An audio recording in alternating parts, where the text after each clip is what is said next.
Chào các bạn đến với kênh sáng tạo D và C. Hôm nay mình sẽ chia sẻ cho các bạn là cách thay cốt bạc cây quạt hộp này nghe các bạn.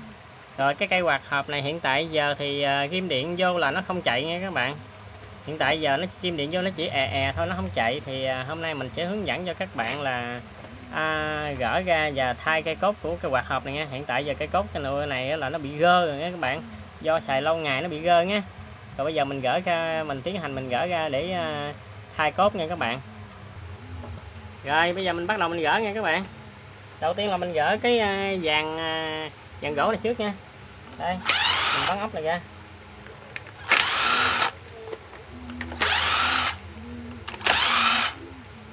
Nó có 8 ốc nha các bạn bắn hết 8 ốc này ra nha.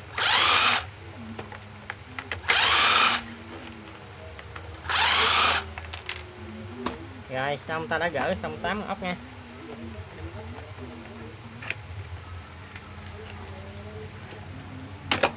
Rồi gỡ xong 8 ốc gỡ ra. Đây các bạn, cái cốt nó gơ quá gơ này các bạn nè, nó lắc gơ, các bạn thấy rõ không? Rồi bây giờ mình gỡ cái cánh này ra nha các bạn. Đó. Rồi chúng ta tiến hành là gỡ mấy con ốc kìm nguồn điện này ra.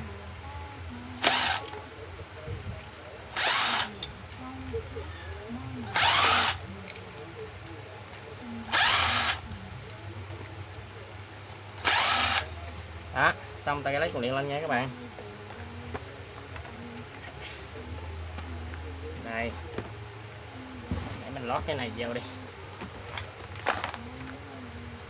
Đây, mình lót cái này vô đang làm cho nó êm chút. Rồi các bạn bắn mấy ốc này ra nha các bạn, bắn ốc này ra để mình gỡ ra mình thay cốt nha.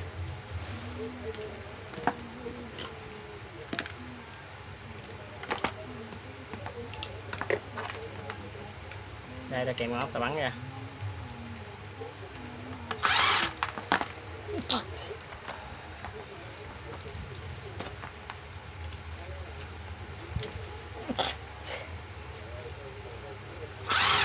Rồi mở ốc ra hết nha các bạn.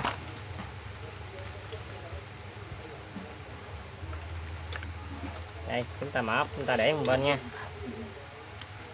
Đó. Rồi đóng ra các bạn ơi.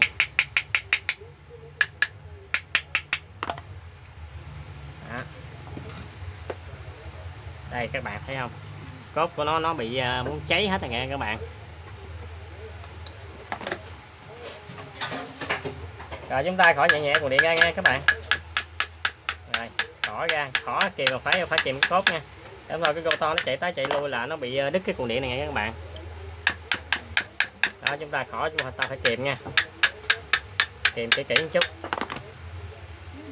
Rồi rút nhẹ nhẹ nha các bạn.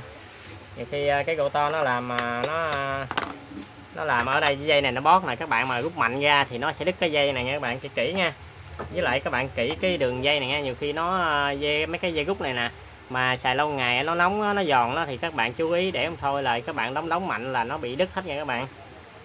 Rồi bây giờ chúng ta tiến hành thay cốt, thì chúng ta đóng cốt ra nha các bạn, đóng ra. Đây chúng ta đóng ra.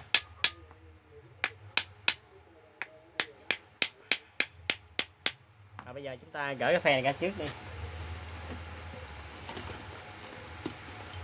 Đây chúng ta lấy cái phe này ra nha các bạn. Rồi rút ngược về, nó bị sọc rồi nè, rút không ra nha các bạn.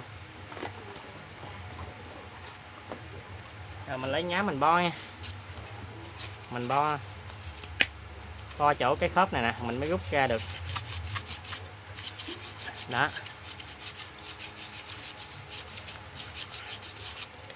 Rồi các bạn rút ra nha. Rồi bây giờ các bạn đóng cái cốt ra. Đó. Cái này là cái cốt quạt hộp nha các bạn. Quạt này là quạt hộp B3 nha. Rồi, lấy cái vẽ chùi cho nó sạch các bạn. Đây các bạn ra ngoài tiệm điện các bạn mua một cây cốt với hai cái bạc thau nha các bạn. Đây chúng ta mua cây cốt với hai cái bạc, để mình lấy hai cái bạc cho các bạn xem. Đây các bạn, hai cái bạc đây. Thì các bạn ra tiệm điện các bạn cứ mua nó là bán cho một bộ cốt quạt hộp mà loại cốt ngắn. Cốt này cốt ngắn nha các bạn, có loại cốt nó hơi dài hơn chút nữa nha. Thành thử ra các bạn mua cốt các bạn chú ý cái vụ này nha, để không thôi các bạn mua về các bạn đóng vô là nó không có đúng vị trí, không đúng khớp là xài không được nha các bạn. Rồi bây giờ ta tiến hành ta đóng xuống nha các bạn. Đây. Đóng xuống. Đóng nặng lối cho nó ra nha. Đó, chúng ta lối cốt kỳ ra.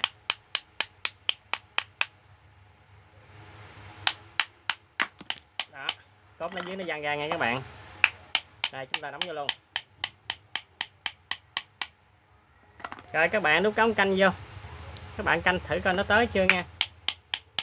Các bạn canh làm sao cho nó vừa bằng cái bạc nha các bạn. Đây để mình chỉ cho hướng dẫn cho các bạn xem. Đây các bạn, khi mà các bạn canh vô rồi các bạn đút cái miếng gòn vô. Ở cái này nó có cái miếng gòn nha, các bạn đút cái miếng gòn này vô nha các bạn. Rồi các bạn đút cái bạc này vô. Đây, chúng ta phải cho vừa cái bạc thôi nha các bạn. Đây nè. Cho một miếng nữa đi. Đó. Chúng ta cho vừa cái bạc thôi nha các bạn. Thấy không? Các bạn thấy rõ không? Vừa bằng cái bạc thôi. Đừng cho nó dư, tại vì ở phía sau này các bạn dòm kỹ nè. Phía sau này là cái đít nó liền nha các bạn, liền, thành thử ra các bạn cho dư lại nó bị trội đội lên nha. Đội lên này nó đôn cốt là cái cốt ngắt nghỉ chạy nha các bạn. Rồi các bạn chú ý cái vụ đó dùm nha. Rồi bây giờ mình cắt cái gòn này đi một chút nha. Cái ống canh này nè mình cắt cho nó hụt vô một chút. Tại vì khi mà các bạn đóng cái cốt vô á, đóng cái cốt vô thì cái chỗ này nó thụng lên này, các bạn thấy rõ không nè. Đây nè, chỗ này nó bị thụng lên nha các bạn. Đây, thành thử ra mình phải cắt cho hạ cái mặt xuống, hạ cái mặt ống canh này xuống. Rồi khi mà mình để vô thì nó không có bị đội nha các bạn, nó vừa tới luôn nha. Đây các bạn xem nè, nó hơi dư một chút nha, mình đóng lối ra nhẹ ra một chút. Đó, đóng nhẹ nhẹ thôi nha các bạn, đóng nặng quá thì nó bị dính cốt nha các bạn, nó bị tà cái cốt là coi như là đưa vô là đưa không được nha. Đây rồi, như vậy là vừa nha các bạn. Đó, chúng ta đưa về vừa nha. Rồi bên đây ta để cái ống canh vô nữa, các bạn lau chùi cho kỹ nha, để thôi ba cái dầu mạt đồ cũ nó còn nó đưa vô rồi nó dễ bị hư cốt lắm các bạn ơi. Đây các bạn, khi mà thay cốt các bạn chú ý nha, thay luôn cái miếng gòn này nha các bạn. Các bạn ra ngoài tiệm điện thì các bạn mua cốt với các bạn mua một bọc gòn luôn nha. Bọc gòn này thì nó cũng nhiều lắm, nhưng mà nó có mấy ngàn à các bạn ơi. Các bạn mua bọc gòn các bạn thay vô để khi mà chạy nó không có bị kêu nha. Rồi xong, bây giờ chúng ta đã tiến hành thay cốt xong rồi. Bây giờ mình sẽ hướng dẫn cho các bạn thay cái bạc nha. Đây cái bạc này thì là nó xài cái loại mà cái nòng kìm là kìm nó có mấy cái chấu ngấu vô nè các bạn. Thì như vậy ta lấy cái cây vít này nè, ta đóng cái chân mấy cái lỗ này nè. Đây nó có 4 cái lỗ nè, các bạn đóng 4 cái ngàm này đặng cho nó quát cái móc này ra, đặng mình xây ra được nha các bạn. Đây mình đóng cho các bạn xem. Đó, đó. Rồi đây nữa. Đó, đó các bạn thấy không, khi mà đóng ra là nó sẽ rớt ra nha các bạn. Rồi kế tiếp là chúng ta để cái bạc mới vô. Đây cái bạc mới nha, chúng ta để vô. Rồi chúng ta để cái bông giữ nhớt nha các bạn, cái bông này bông giữ nhớt nha, rồi để vô nha các bạn. Rồi chúng ta cha dầu vô. Đây chúng ta cha đủ dầu vô nha các bạn. Rồi cha cho nó ướt hết nha các bạn, đừng có tiết dầu các bạn, nhưng mà đừng có cha mà đến mức độ mà chảy tùm lum nha. Rồi xong chúng ta để cái bông vô, cái bông này bông kìm bạc nè, để bông vô xong rồi ta để cái miếng này vô, cái miếng kìm siết bạc vô nha các bạn. Rồi chúng ta xoay nhẹ qua. Đó các bạn, xoay nhẹ qua thì nó ngay cái móc này nha. Rồi bây giờ chúng ta đóng nhẹ cái móc vô nha các bạn. Đây chúng ta lấy cây búa nha, đây mình hướng dẫn cho các bạn, lấy cây búa đóng này vô nha, đóng cái móc này vô nha. Đây. Đó. Một móc nha. Các bạn đóng hai cái móc đối diện với nó đi để cho nó dính nha các bạn. Đây các bạn. Đó. Đây chúng ta đóng hai móc vô. Rồi còn hai móc còn lại chúng ta đóng vô luôn nha.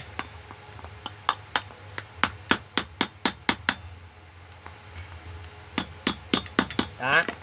Các bạn chú ý là khi mà thay bạc vô thì các bạn đưa cái cốt vô, các bạn lắc thử coi nó có cái độ bám không, nó có cái độ bám hơi bót nha, chứ đừng có nhẹ quá, các bạn bẻ qua bẻ lợn mà nó nhẹ quá thì không được nha. nhẹ quá thì đưa vô chạy là nó sẽ bị hít nha các bạn, hít thành thử ra nó bị đứng máy thì chạy không được nha. Đó, vậy là chúng ta đã thay xong một bên bạc nha các bạn.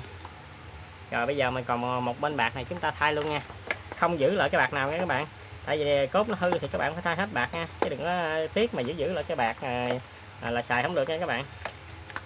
Rồi cái bên đây ta cũng làm y gan vậy nha. Đây,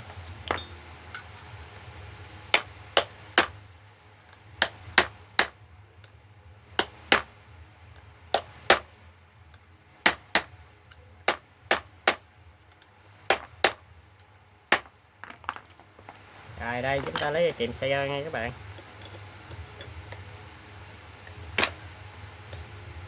Nếu mà nó chưa có ga thì hẳn thì các bạn lấy cây vít thử điện nha. Chúng ta lại lách cái móc lên, lách nhẹ lên. Đó, lách nhẹ cái móc lên. Các bạn, bên đây cũng vậy nha. Chúng ta lách hết 4 trống nha. Đây cũng vậy.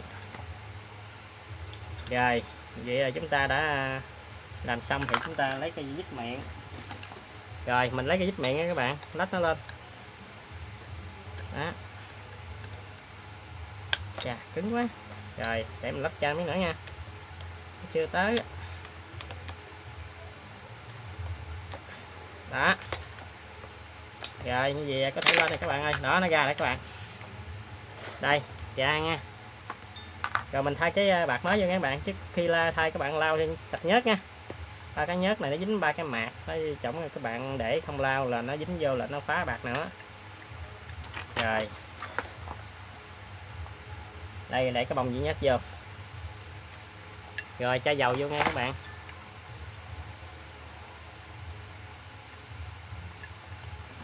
Rồi xong rồi để cái bông kìm cái bạc vô. Rồi chúng ta tiếp tục làm y cũ nha các bạn, đưa cái này vô nha các bạn. Hơi bị quát mình bẻ lại cho nó ngay lại nha. Đó. Rồi chúng ta tiến hành đóng cái móc vô nha các bạn. Đó, đóng cái móc vô. Rồi y gan như cũ nha.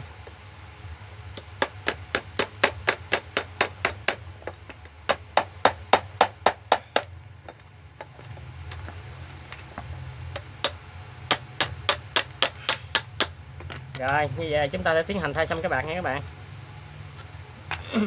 Rồi bây giờ mình gáp vô nha. Đây các bạn để cho nó ngay nha, cái ngạnh này nè, cho nó ngay cái nhàm này nha các bạn. Cái nhàm này nó có cái nhàm nè, các bạn thấy cái nhàm không? Cái nhàm ngay 4 cạnh của nó nè. Đó, các bạn để ngay nhàm nha các bạn. Rồi xong bây giờ ta tra miếng dầu vô, cho miếng dầu vô cốt nha. Rồi gáp vô ngay các bạn.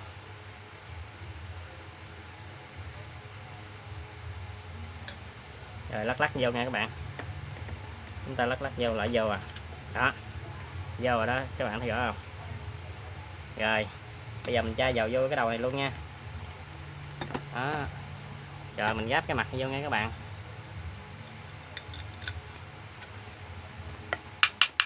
Rồi các bạn khỏi điều tay vô. Đó. Đó, các bạn khỏi điều cho nó sát vô nha các bạn. Rồi các bạn thử coi cái độ hở của nó. Các bạn giật cái cốt ra vô nè, coi nó có độ hở không. Nếu mà nó không có độ hở mà nó cứng quá là xài không được nha các bạn. Thì các bạn phải cắt bớt ống canh đó nha. Còn bây giờ cái này mình thấy nó hơi cứng rồi nè. Bắt đầu mình phải canh nó lại nữa nghe các bạn. Cái này mình phải canh nó lại rồi, tại vì cái này nó cứng rồi.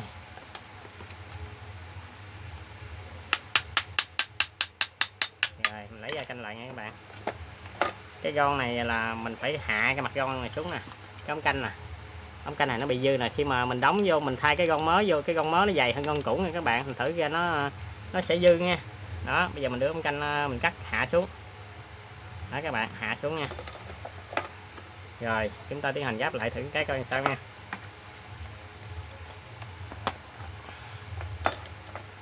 Đây. Đó các bạn cứ khỏi vô.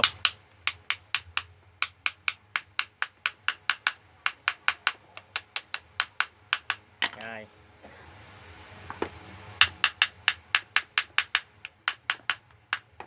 Hình như là nó vẫn còn bị kẹt các bạn ơi. Mình khỏi đây coi. Rồi, nhẹ đều nè các bạn ơi, nè, độ ga vô. Các bạn chú ý nha, độ ga vô có khoảng cho nó dư có khoảng 1 ly trở lại thôi nha các bạn, đừng cho dư nhiều quá nha. chia nhiều quá thì nó không tốt nha.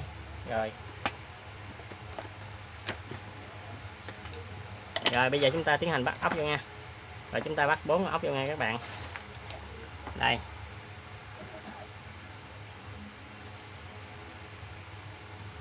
Đó, chúng ta gá sẵn ốc vô đi. Gá sẵn 4 con vô nha các bạn.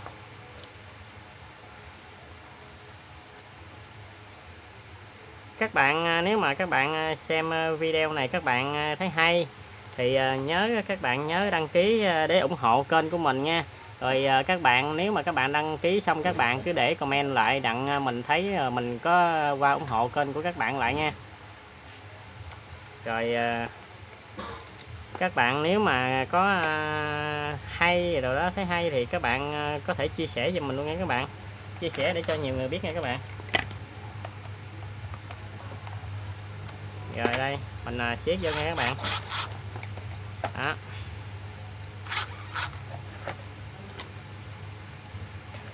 Kèm ốc nha các bạn. Đó, xong rồi siết vô.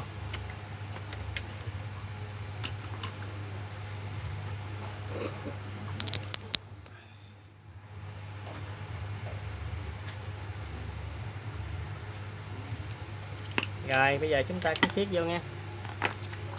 Siết đều 4 con nha các bạn.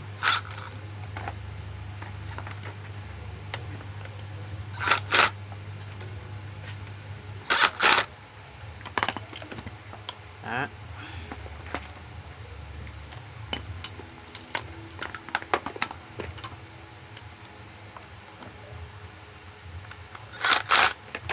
Rồi. Rồi bây giờ ta thử coi, ta khỏ này đều đặn cho nó nhẹ nha các bạn. Nè, chúng ta khỏ xong rồi chúng ta xay thử coi nó nhẹ không nha. Rồi nó nhẹ rồi. Rồi bây giờ mình thử coi, mình khoan hả gáp cái quạt vô, mình thử ở ngoài coi nó chạy tốt không nha các bạn. Nếu mà nó chạy tốt rồi mình hả bắt ốc rồi gáp đi vô nha. Rồi bây giờ mình ghim điện thử nha các bạn. Đây mình ghim điện thử luôn nha. Thử luôn coi nó chạy ngon không. Rồi nó chạy rồi nha các bạn. Đây các bạn thấy rõ không? Đó, nó đã chạy tốt nha. Rồi bây giờ mình bắt ốc vô luôn nha các bạn. Bắt 4 ốc vô. Bắt 4 ốc nền vô nha các bạn. Đây nó có 4 ốc nền đây nè.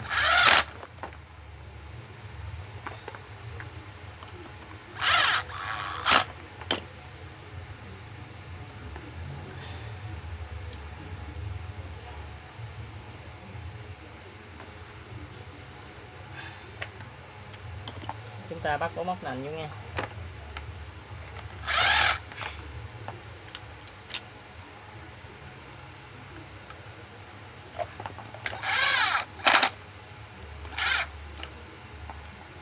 Rồi gáp phe vô nha các bạn.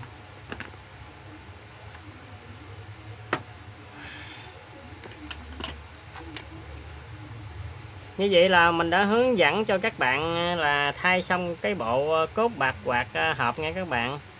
Các bạn xem nếu mà ban đầu các bạn xem mà chưa thấy rõ, chưa hiểu gì mấy thì các bạn nhớ xem đi xem lại 2-3 lần rồi các bạn làm theo của mình là chắc chắn là được nha các bạn. Khi mà gỡ cái cuộn điện ra để thay cốt thì các bạn chú ý coi chừng nó bị đứt dây cuộn điện nha các bạn.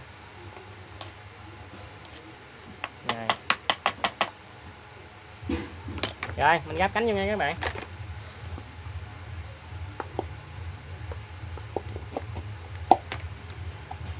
Đó.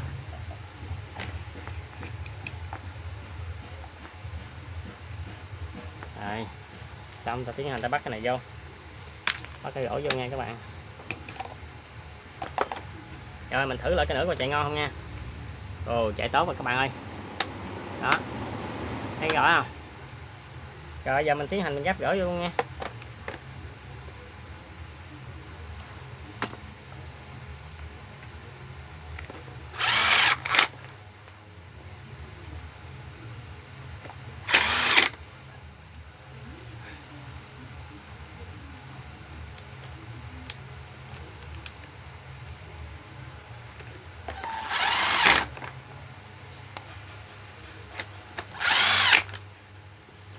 Rồi Bây giờ chúng ta đã làm xong cái quạt nha các bạn. Rồi các bạn cứ xem coi nó chạy tốt không nha. Rồi nó chạy mạnh quá các bạn ơi. Rồi mình đã hướng dẫn cho các bạn thay cốt bạc quạt hộp đã xong. Bây giờ các bạn xem kênh mình, nếu mà thấy hay và bổ ích thì các bạn nhớ đăng ký để ủng hộ kênh. Rồi mình sẽ tiếp tục làm ra những cái nhiều cái video hay nữa để cho các bạn xem, để cho các bạn có sự ham mê sáng tạo đồ, là xem kênh của mình thì có thể là sáng tạo ra được nhiều thứ nha các bạn. Rồi thôi chào tạm biệt các bạn nha.